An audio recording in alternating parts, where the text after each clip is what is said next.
আমার অর্ধেক সিদ্ধ হয়ে গেছে। এরপরে আমি মশলাগুলো দিয়ে দেবো।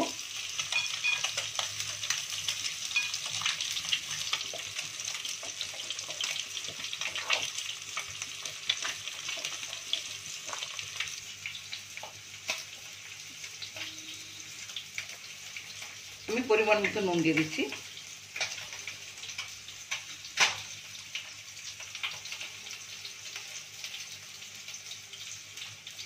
হলুদ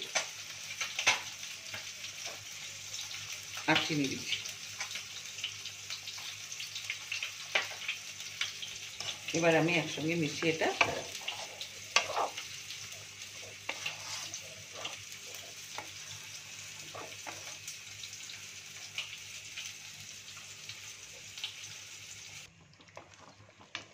এটা আমার সেদ্ধ হয়ে গেছে। ডালের সঙ্গে মোচাটা সেদ্ধ হয়ে গেছে। এটা আমি ঢেলে নেব।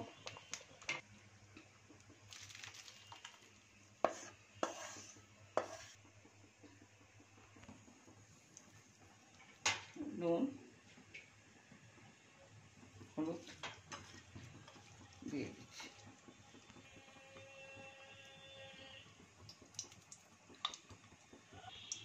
সরষের তেলটা দিলাম। তেলটা প্রায় গরম হয়ে গেছে।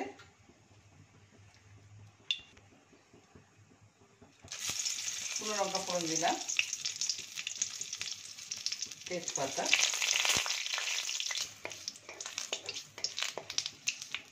পাঁচফোড়ন।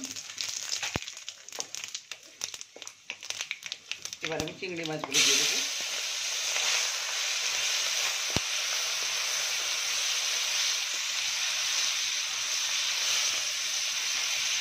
পেঁয়াজগুলো দিচ্ছি। এবার একসঙ্গে মাথার ওইটা আমি কষে নেব।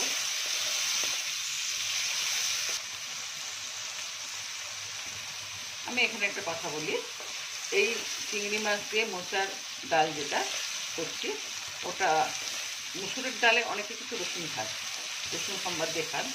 সেখানে কিন্তু যদি কেউ মনে করেন তাহলে রসুন ফোড়নও দিতে পারেন ওটাতে,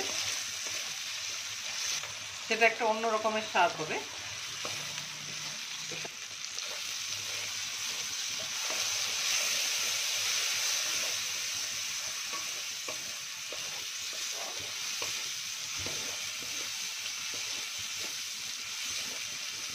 আমি 3-4টা কাঁচা লঙ্কা গোটা দিয়ে দিলাম।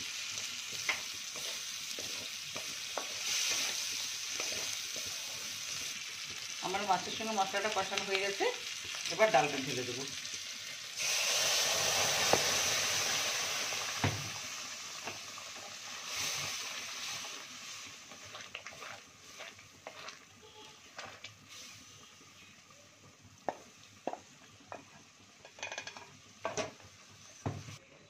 একটু ফুটে উঠলে আমি নামিয়ে নেবো।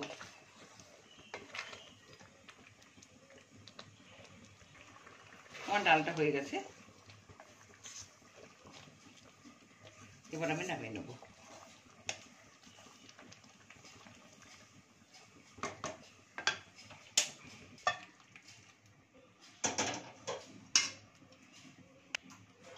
উপরে একটু ঘি ছড়িয়ে দেবো।